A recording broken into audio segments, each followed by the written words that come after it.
ఉత్తరప్రదేశ్లోని బరేలీలో బాలీవుడ్ నటి దిశా పటానీ ఇంటి వద్ద కాల్పులు జరిపిన ఇద్దరు నిందితులు పోలీసులతో జరిగిన ఎదురు కాల్పుల్లో హతమయ్యారు.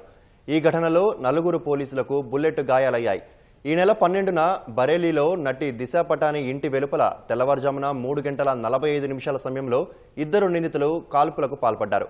ఈ ఘటన స్థానికంగా భయాందోళన రేపింది.